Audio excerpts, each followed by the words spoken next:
Good morning, everyone. I'm Susan Demas, the executive editor here at Lincoln Square. And I am Sam Osterhout, the executive producer. And welcome to the weekly assignment where Sam and I talk with you about what's coming up this week on Lincoln Square, the latest headlines, and what we can all do to fight back against authoritarianism. Well, today we have a very special guest. Kenneth C. Davis is the author of Don't Know Much About History, Don't Know Much About the American Presence, and many, many other books. He is here to talk about America's 250th anniversary with us. And I am so pleased to have you join us. Thank you for being here. It's a great pleasure to be with you. Thank you. And let's pursue happiness. Well, we are in our week leading up to July 4th. Of course, we did have a kickoff for the Great American State Fair in Washington, D.C., headlined by President Donald Trump.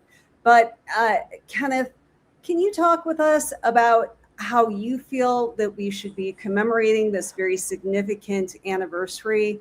What is the best way for us to celebrate our history, the good, the bad, the ugly, and for what we should be looking forward to for hopefully the next 250 years? It's a really great and important question. Thank you, Susan, and thank you for having me on.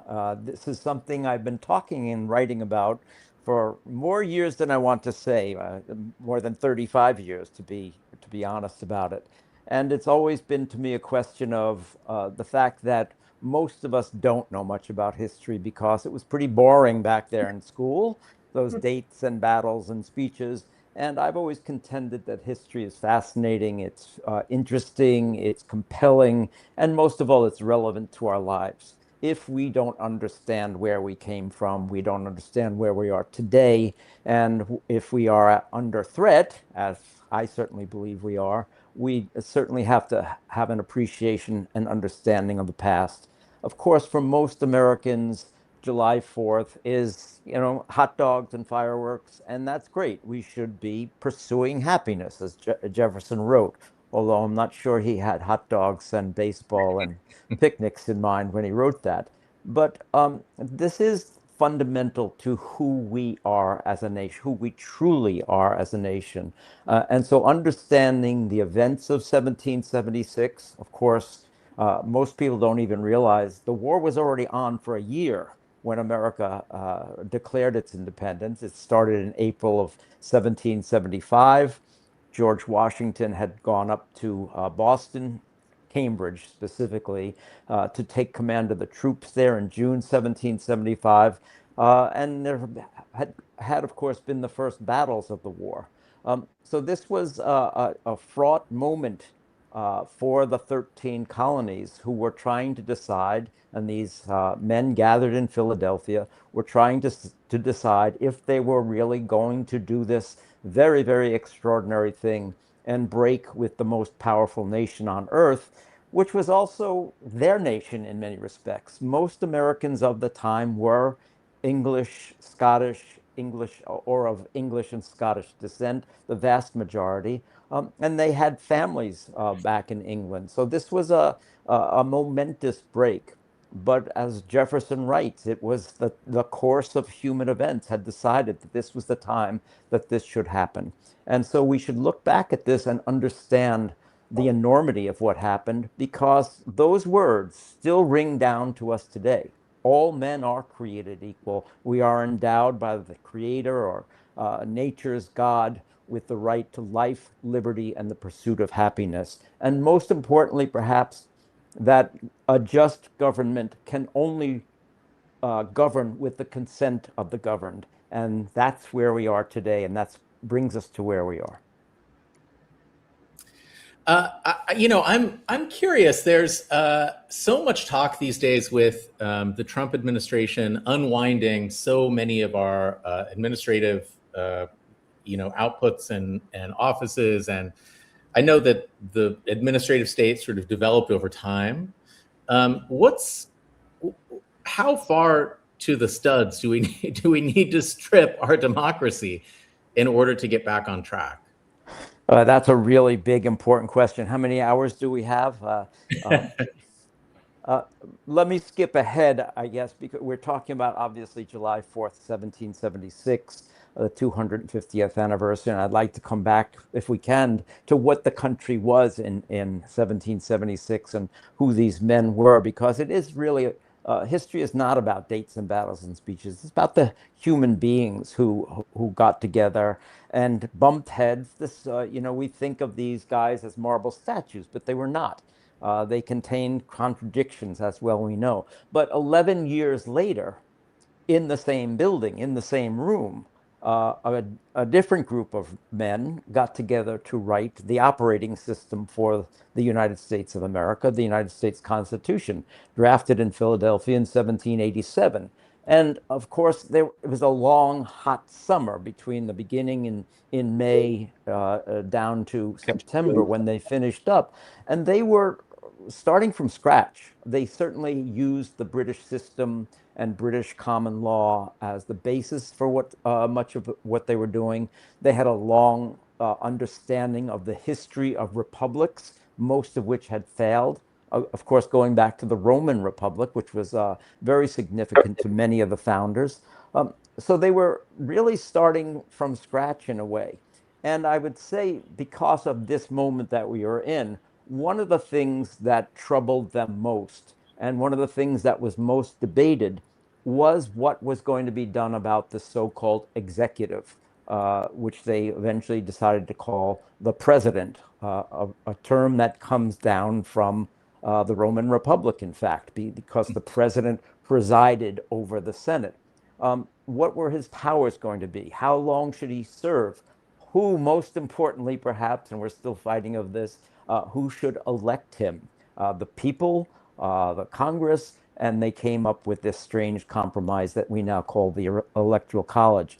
So obviously in 1776, and then again in 1789, I don't think that these men could envision what this country would look like in 250 years.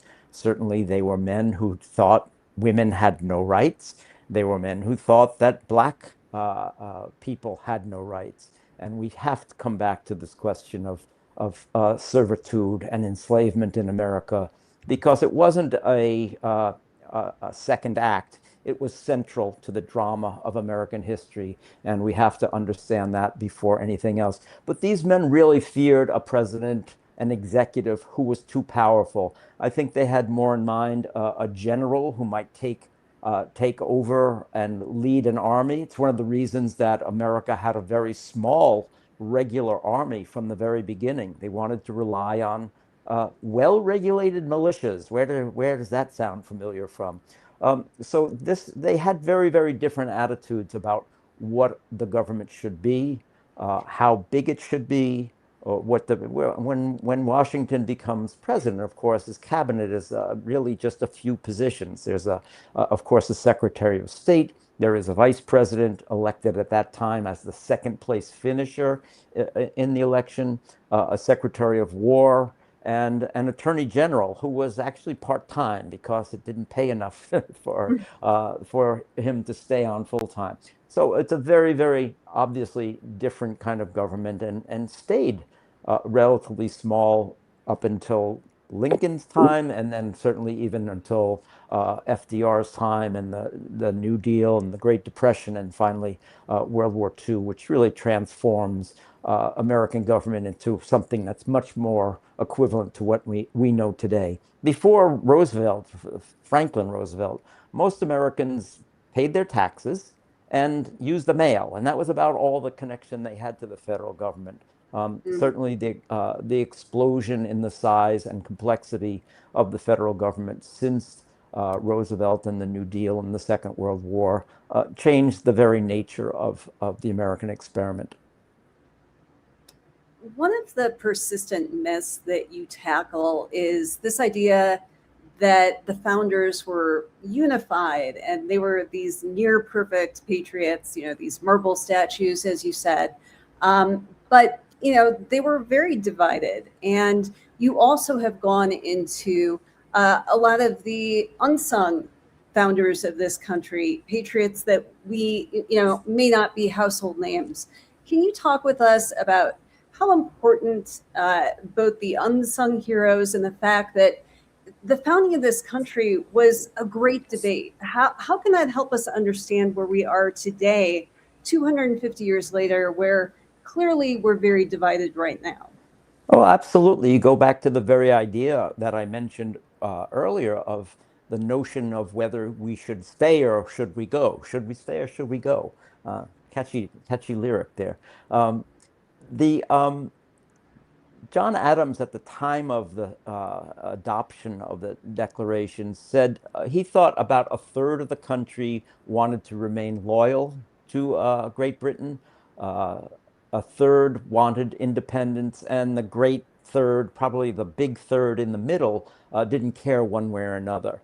And this goes again to speaking about what America was like in 1776. 13 colonies stretched out along the Atlantic seaboard from Massachusetts down to Georgia. Spain held large chunks of what is now Florida.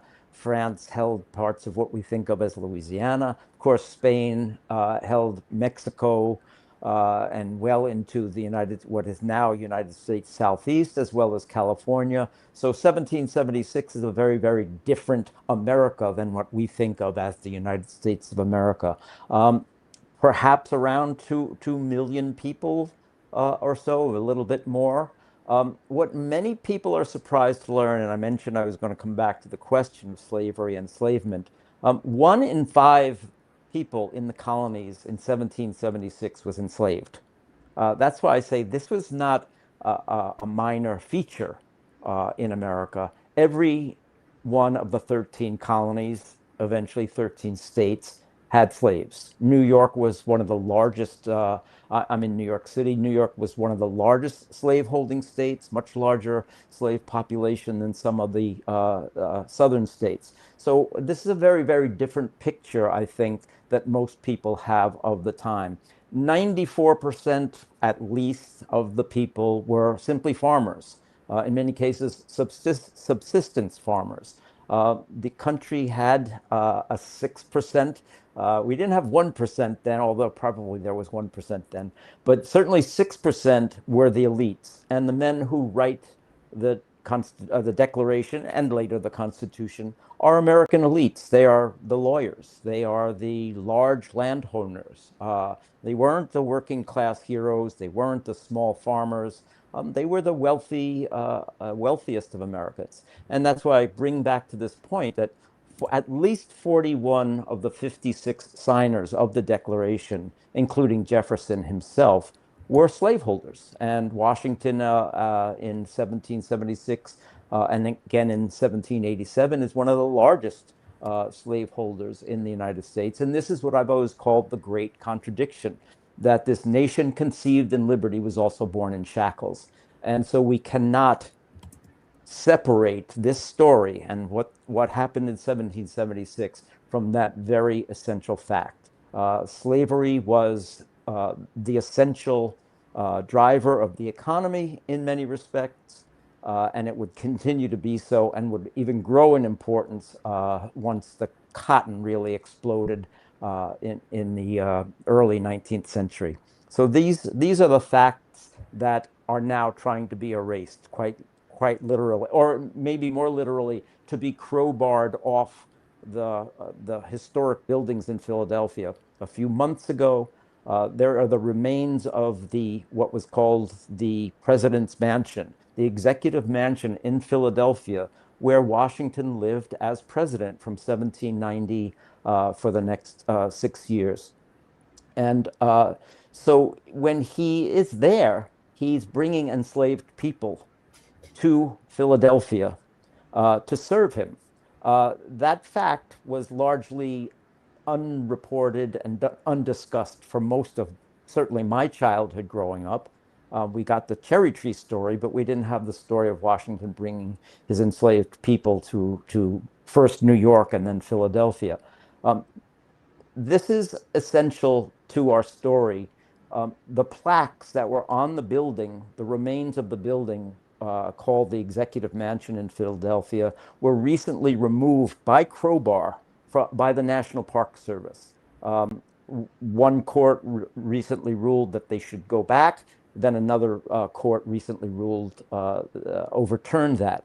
So this is literally a case of the administration erasing history. We've seen it in other places, scrubbing the Smithsonian Museum of references to things that this administration doesn't like and doesn't want to be discussed.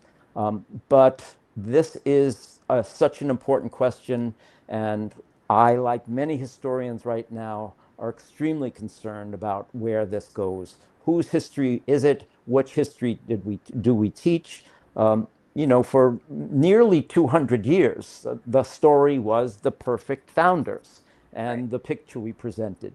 And in the past 60 years or more, there's been a great revision, a necessary revision, to talk about the role of slavery in the creation of the Republic. And it's absolutely a subject that cannot be brushed under the rug or crowbarred off the building.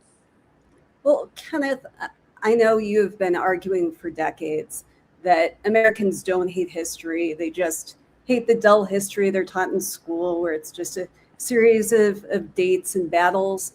And, I share that. It wasn't until I took AP history classes where we incorporated the art and the music and philosophy and poetry and literature of the time, and we really got to know people, the people behind the stories and what their motivations were, and they weren't just two-dimensional characters.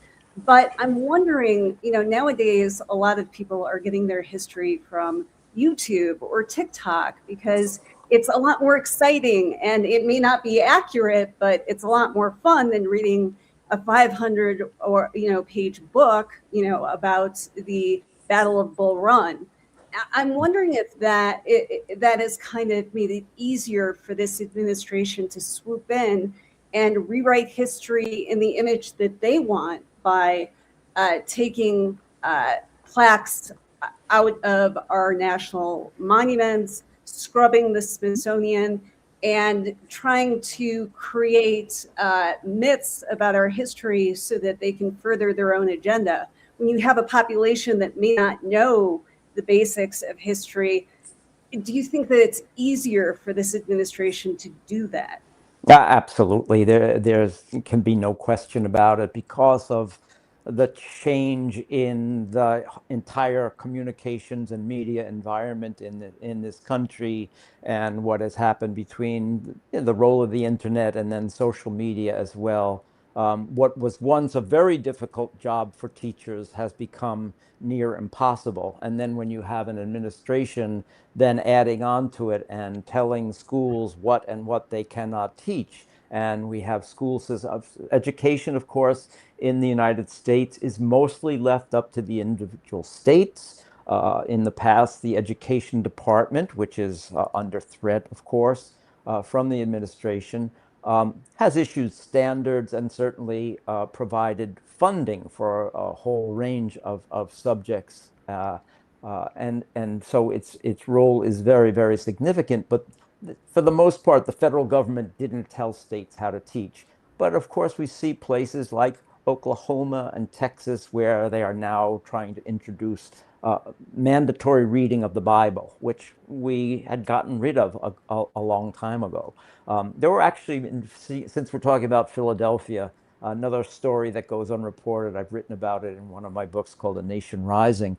In Philadelphia in the 1830s, there was a tremendous fight between Protestants, the main group of Christians in control of this country, and mostly Irish Catholics over which Bible was being taught in public school. And there were called Bible riots. They were very fueled by anti-immigrant, nativist, America First attitudes. And people died in the city of brotherly love over these fights about how we should be teaching in school and which Bible we were going to be in school. So this is a very old story in this country. But to your main question, yes, we're facing a terrible moment in the teaching of history because it is being dictated from the federal government in a way it hasn't been before. Now, I just want to put one word in here because I have been dealing with school teachers, primarily social studies teachers, for a very long time. I have enormous admiration for them. They would really like to teach the kind of history that you and I are talking about, real history, accurate history, fact-based history, to get their students involved. And I know many of them are doing a really, really great job. And they're up against tremendous challenges, both in terms of what the administration and their local administrations, which are influenced by Washington, are telling them to teach, plus all the complications of life with cell phones and now AI in the classroom. Well, I'm curious about this. I have a 14-year-old who's just graduated from 8th grade who loved her history teacher.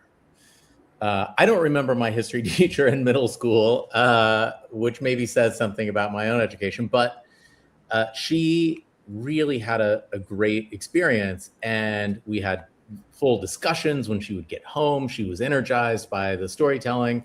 She also mentioned that, there were certain issues that he wouldn't stray from. He seems like he was fully willing to take a stand on certain issues. But I'm curious if you can see a world in which the sort of Trump sowing of doubt of our history, the Trump remaking of history into some weird mythical story, if that triggers a backlash when, perhaps we will see the rise of the real historians fighting back. Well, there are certainly historians fighting back, and it they I guess how many divisions do the historians have is I would, to paraphrase a famous line from Hitler. The the problem is, of course, that when someone has the microphone, it's hard for anyone else to get a word in edgewise, but it's certainly happening at the local level. So you're referencing your middle school, intermediate school, whichever history teacher. These are the people I know and talk to a great deal. They are committed to teaching an accurate history. On the other hand, many of them are afraid. They're afraid for their jobs. We've seen, not only school teachers, but school librarians put under enormous pressure about what books they have in their libraries. They've been physically threatened. They've lost jobs in many places. So this is a real and serious threat, and it's a threat that underscores the threat to democracy, because education and reading are part of the lifeblood of democracy. And when they are threatened by censorship or a narrow definition of what we're going to teach and talk about, that's a very dangerous thing. One of my most recent books is called Strongman, and it's about the rise of 5 dictators and the fall of democracy. And one of the things that is very, very typical of a strong man is the use of history, as well as the use of education, and certainly the censorship of books. First, they come for the books. Of course, we have visions of Berlin in the 1930s, the bonfires of books being burnt. Mussolini's Italy was notorious for its censorship. 100 years ago, in fact, they passed a set of laws called exceptional laws following several assassination attempts on Mussolini. This essentially created the fascist party as a one-party state. And then they passed a law that meant if you were critical of the government or of Mussolini or of anything, you could be arrested and sent into what they call confino. It wasn't a concentration camp, but they would put you on an island or some remote village in the mountains in the south where you were out of contact. And so this is, and it was fully legal. It was passed by the legislature. They could come and arrest you and take you away without trial, and that was it. So that's the danger of where this kind of authoritarianism goes. And we've seen many cases of it both in history 100 years ago in Germany and Italy, as well as more recently and certainly under Putin's Russia.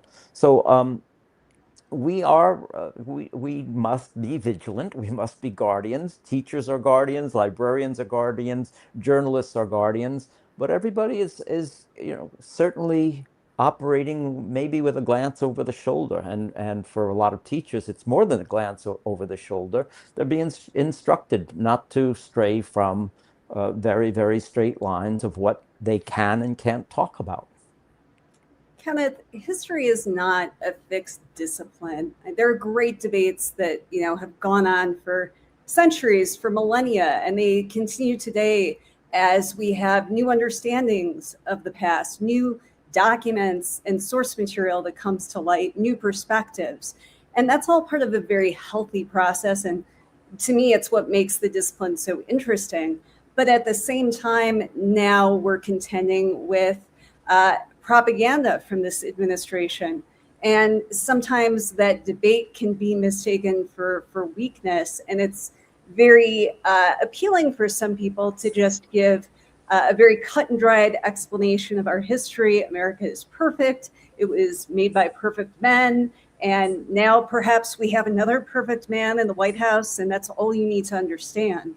Can you talk with us a little bit about these debates within history and why they're so important, and yet how we can resist this kind of authoritarian impulse that we're seeing? Wow, I wish I had a nice packaged answer to that question because it's critical. Certainly, I'm a little bit older than you, but I grew up in the 1960s and into the 70s. And certainly when I was in elementary school and maybe well into high school, we were still pretty much getting what I call the bedtime narrative of history with George Washington couldn't tell a lie, and he crossed the Delaware, and Abraham Lincoln chopped down the wood and made timbers, and all that was great, and it was meant to make us proud and patriotic. And there's nothing wrong with pride and patriotism if it's based on reality. And I think we have a lot to be proud and patriotic about in this country's history.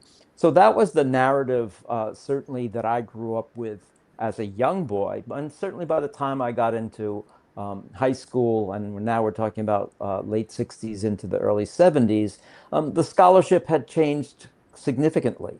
First of all, many more Black scholars were getting into the conversation. More women scholars were getting into the conversation. And people were starting to look more closely and dig more deeply into this question of who these founders were, what they actually did, what America was like. And I certainly wrote Don't Know Much About History out of that context. I was none of my research is particularly original. I stand on the shoulders of extraordinary historians who brought these things to light.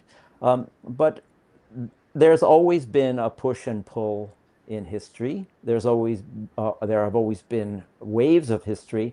I think that for most of the past, let's say 50 or 60 years, the version that I talk about, the version in which slavery is a central piece of the American story, became the prominent one, and we recognized it. And certainly aided and abetted by people like Ken Burns, who produced the Civil War series, for instance, on PBS, which really directly related the history of the Civil War, as I do in many of my books, to the role of slavery in this great crisis that came about.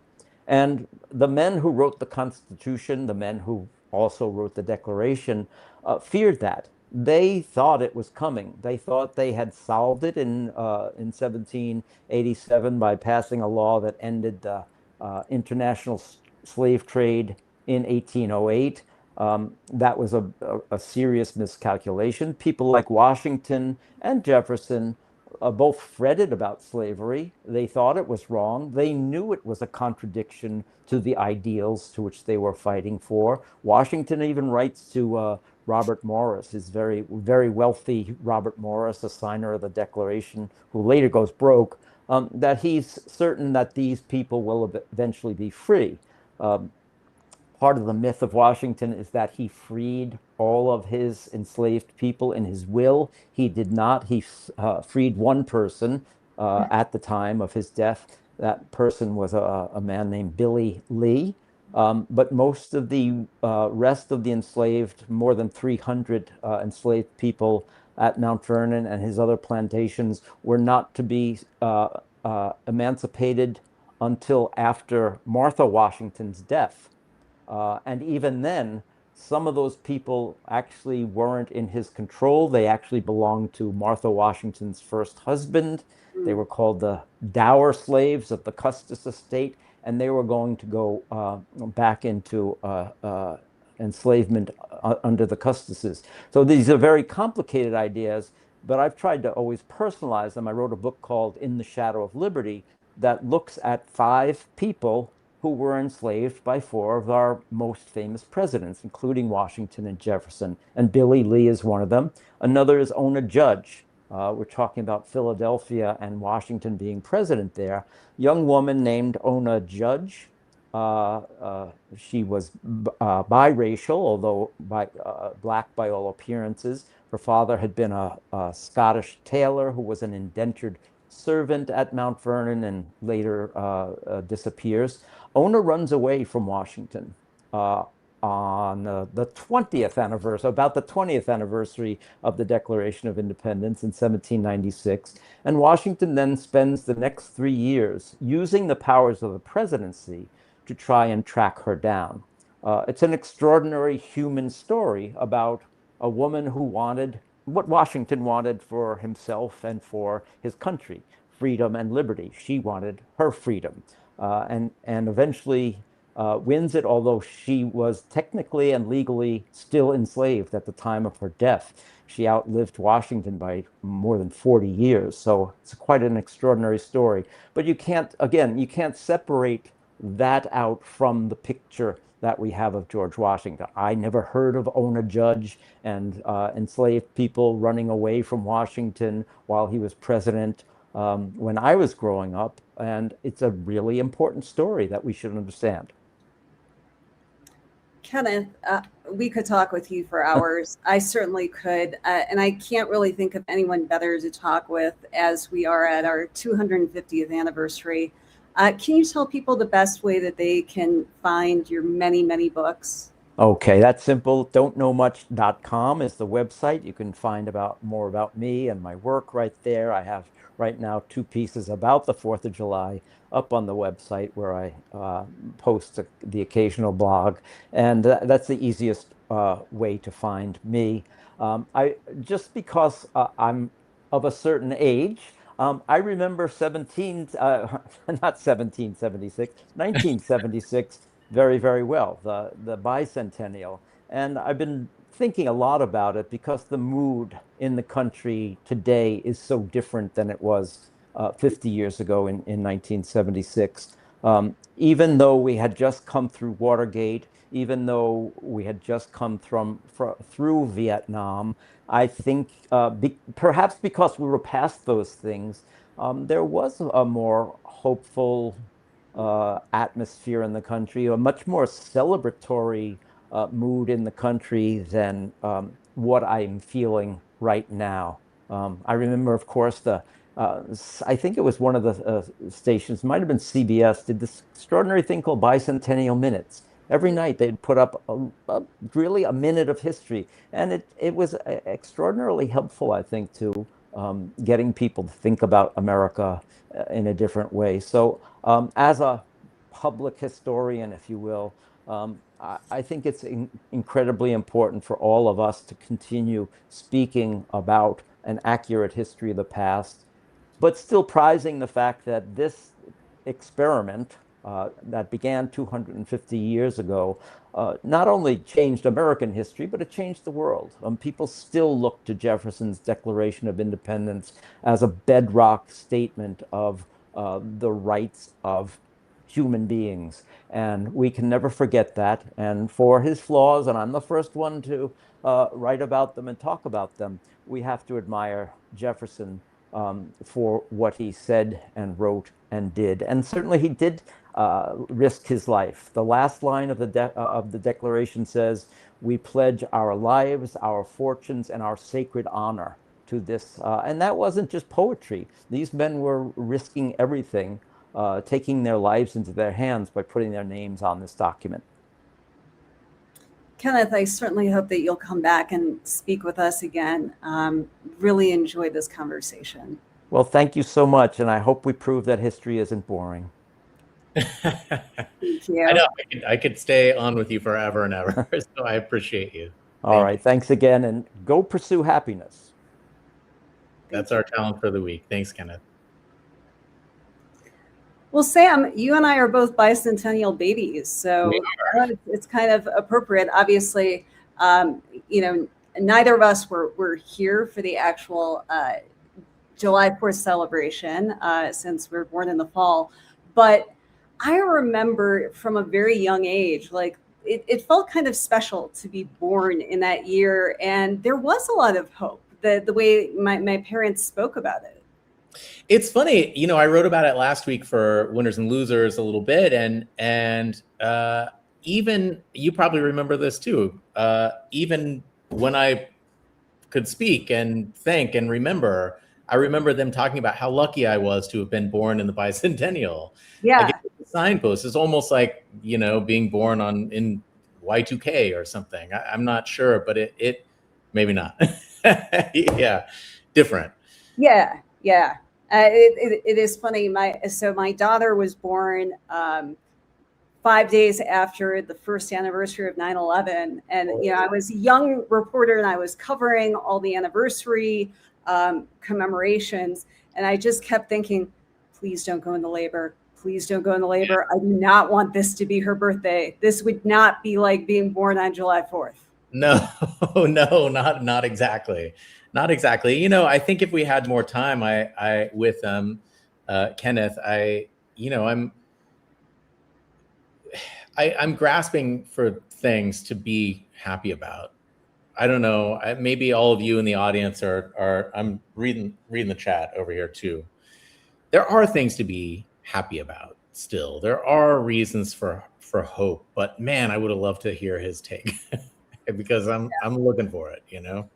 Right. I mean, when you look at, the cluster over the weekend with Trump's Great American State Fair, it's going on for 16 days. We got 16 days of this while the reflecting pool is being guarded like Fort Knox, and, barely anyone's showing up. Vanilla Ice didn't even perform, and he was like the big headliner, I guess, because everybody else canceled. I mean, I can't believe that we got to deal with this for another couple weeks. Yeah. Yeah. I mean, it's, it's nothing really happening. So I guess we can deal with it all we want. But is it, the interesting thing about this is Schadenfreude feels good because you are taking pleasure in the failures, or misery of others. But this Schadenfreude is aimed internally, right? Like this fair is a reflection of all of us, and that feels conflicting, to say the least. And I mean, it started out with a Trump rally, so you can't claim that this is some nonpartisan event that's just supposed to commemorate our history. It was all about Trump, because anything that Trump does has to be all about Trump. And, he stood there and he gave one of his, lines that he loves doing at his rallies, America is back. A year, short time ago, we were a dead country. We were dead. Now we're the hottest country anywhere in the world. I mean, what does that even mean? Other than climate change, which is true. Well, here's, it's funny.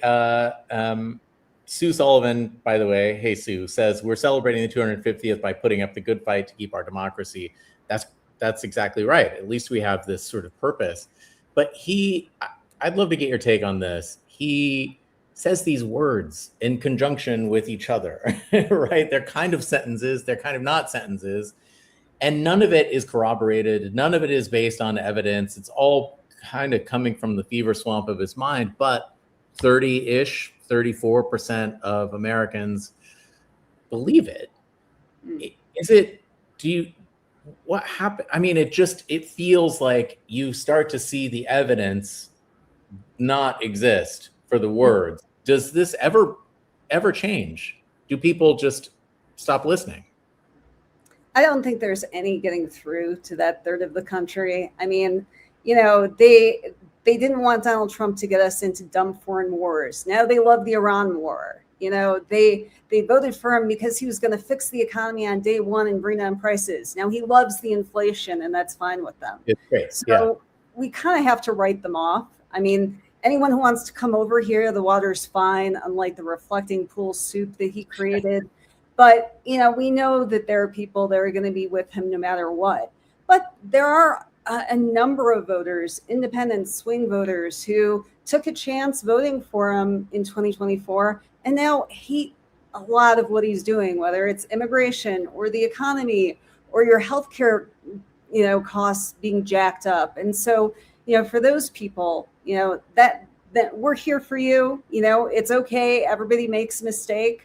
If you took a look and you heard the transportation secretary, Sean Duffy, the road rules reality guy who now is in charge of our transportation for some reason, and he goes, all of the military bands that performed at this, at the festival, they're way better than those libtards that cancel on us. By the way, he does have a child with Down syndrome, which makes it extra disgusting.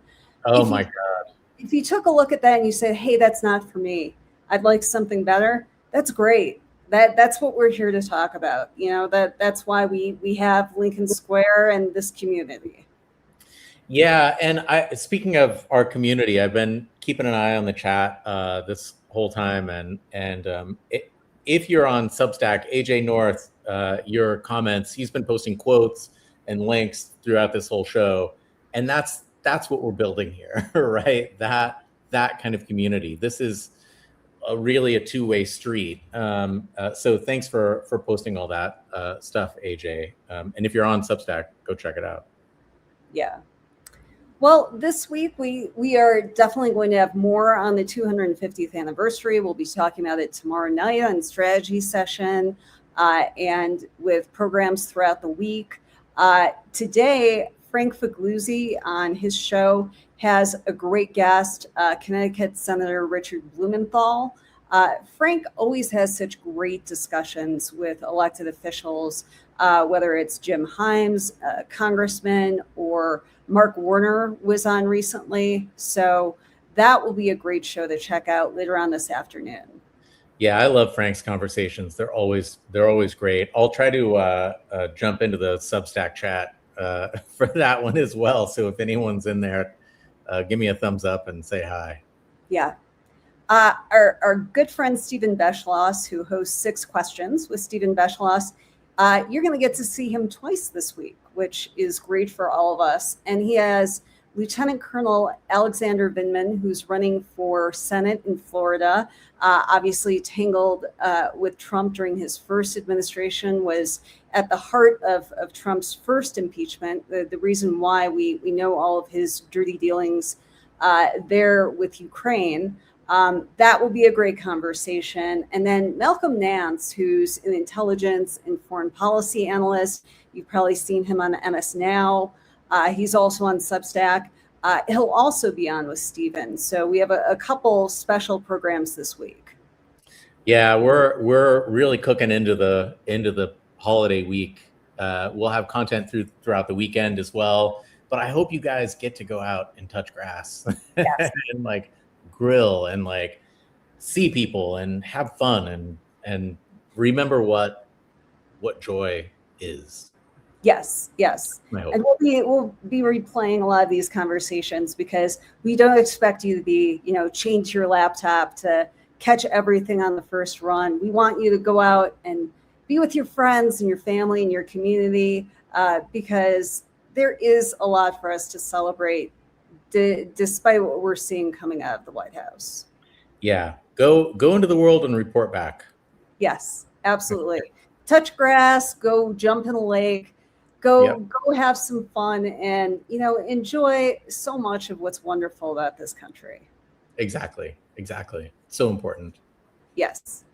And just a little bit of housekeeping. Sorry to bring it back to the negative, but our weekly assignment is telling your senator not to confirm Todd Blanche as Attorney General. It's really crunch time this week, and it's really up to all of us to contact our senators and tell them that Trump's personal lawyer has no business being in charge of our Justice Department, which is supposed to be an independent department, in spite of what both Todd Blanche and his predecessor, Pam Bondi, have told us. Yes, do it. Report back. This Absolutely. is very important. Yes, but most importantly, if you have any photos from your 4th of July celebrations, share them with us. We love to see them. You can share them with us, on our chats and on our comments for all of our articles and our shows, because it's always great to be able to put names to faces, because all of you are really why we do this every week. Yeah, and Maxine, if you go to a parade, take a picture and send it. Absolutely. Yeah, if you don't mind us showing it on air. And also, I know there's some talk about us posting schedules, weekly schedules. We will do our best to make sure that schedules get posted.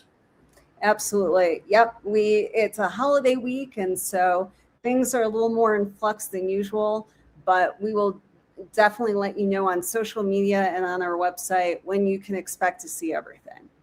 Yeah. Yep. Great. Well, thank you. Hey, Sam, always great to talk with you, and great for all of you to join us. Thanks, everyone. See you next time.